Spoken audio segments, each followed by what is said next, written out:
soo dhawaada saaxiibayaal maantana waxaan xogaha ka tataaban doonaa dabka ka socda waddanka Mareykanka sida ogtiinba waa waddan weyn oo horumar weyn sameeyay balse waxaa la tusayaa qaybo yar oo ka mid ah awoodaha Ilaahay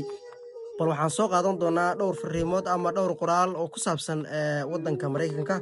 baa socno dab xoogan ayaa ka kacay hareeraha magaalada Los Angeles ee gobolka California ee Mareykanka kaasi oo sababay dhimasho ugu yaraan 5 qof iyo burbur in ka badan 1,000 guri dabka oo bilowday talaadadii ayaa si degdeg ah ugu fiday 4 aag oo ku yaala hareeraha magaalada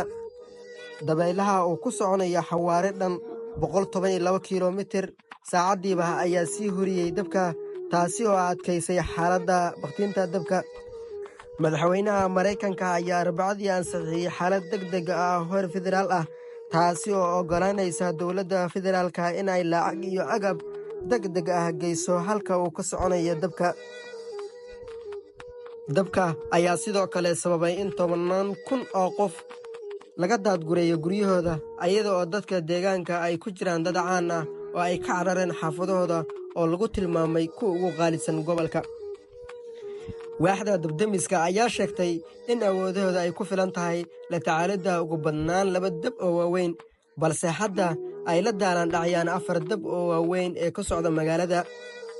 dabka noocan oo kale ayaa sanadihii ugu dambeeyay ku soo noqnoqonaya gobolka